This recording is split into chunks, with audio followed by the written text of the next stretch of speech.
ठुल्ला भाग 15। रिया ने ठुल्ला को गार्ड के पास किसी बहाने से भेज दिया और किचन में अर्जुन के पास आ गई और उसके कान भरने की बहुत कोशिश की। उससे बोली, अर्जुन काम तो तूने बड़ा ही नेक किया है, पर इसका परिणाम भी जानता है क्या? तेरी उम्र क्या होगी? मेरे हिसाब बहुत ज्यादा से ज्यादा 20-22 और उस ठुल्ले की 12 से 13 साल। इसका मतलब तो यही हुआ ना कि तू 10 साल की उम्र में बाप बन गया। अर्जुन चुपचाप रिया को सुन रहा था। कम से कम यही सोच लेता, अभी तेरी शादी ब्याह भी नहीं हुआ और बाप बनने का तमका माथे पर सजा के घूम रहा।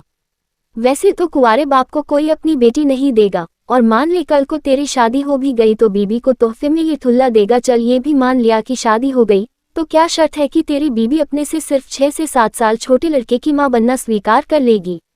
वाह अर्जुन वाह! रिया अपने दोनों हाथ अर्जुन के मुंह के करीब ले जाकर ताली बजाने लगी। अर्जुन अभी भी मौन था।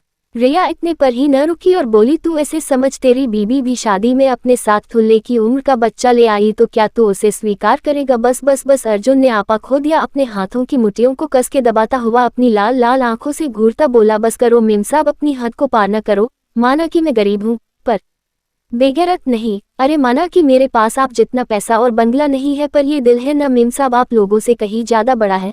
अपने दाहिने हाथ से अपने सीने को पीटता हुआ रिया पर गुर्रा रहा था। अपुन का झोपड़ी ही सही मेम साहब, पर तुम्हारे इस फ्लैट से बहुत बढ़िया है, सुकून से सोता है अपना अखा फैमिली। रिया अर्जुन के गुर्राने से 4 कदम पीछे खसक गई। उसे लगा कि ये तीर सटीक न बैठकर खुद मुझे ही लग गया। वह बड़बड़ाती हुई अपने कमरे में आ गई। अर्जुन ने आज लंच नहीं बनाया था। उसके कानों में रिया की बातें रह रहकर गूंज रही थी। ठुल्ला अब तक ऊपर आ गया था। भैयू ओ भैयू, क्या हुआ आपको? आप ऐसे खामोश क्यों बैठे हो? ठुल्ला ने गुमसुम बैठे अर्जुन को हिलाते हुए कहा। अर्जुन बोला, कुछ नहीं, कहा गया था तू? ठुल्ला बोला, मेम साहब बोली कि गार्ड साहब के पास मेरा एक बैग रखा है, जाकर ले आ। पर गार्ड भैया तो बोले यहाँ तो कुछ नहीं है, तो मैं वापस आ गया। अर्जुन को रिया की चालबाजी समझ आ गई कि मेम साहब ने तुझे क्यों भेजा था, पर उसने ठुल्ला से कुछ नहीं कहा। तभी दूसरे कमरे से रिया की आवाज आती है, ठुल्ला ओ ठुल्ला, कहा है तू? ठुल्ला अर्जुन को छोड़कर फट से रिया के कमरे में पहुंच गया। जी मेम साहब, ठुल्ला ने रिया के कमरे में प्रवेश करते हुए बड़े अदब से कहा। रिया आगे कुछ कहती उससे पहले ही ठुल्ला बोला, मेम साहब वो गार्ड भैया बोला उसके पास आपका कोई बैग नहीं है। रिया ने ठुल्ला का कान उमेट दिया और बोली, किसने पूछा कि बैग है कि नहीं? कान को छोड़ते हुए बोली, जा जाकर अर्जुन को बोल मेरा लंच लगा दे। ठुल्ला बहुत तेज भागा, इस डर से कि कहीं रिया उसका दूसरा कान भी न उमेट दे। भैयू मेम साहब बोल रही है कि उनका भोजन लगा दो, ठुल्ला ने अर्जुन से कहा। अर्जुन बोला, जाकर बोल दे कि अभी पकाया नहीं है, थोड़ा टाइम लगेगा। ठुल्ला ने रिया के द्वारा उमेटे हुए कान पर हाथ रखते हुए कहा, मैं बोलूं जाकर? अर्जुन बोला, हो तू बोल दे कि अर्जुन ने कहा है। ठुल्ला डरते हुए रिया के कमरे गया और बोला, मेम साहब भैया खाना बना रहा है, थोड़ी देर में लगा देंगे। ठुल्ला अपने दोनों कानों को अपने हाथों से ढके हुए था।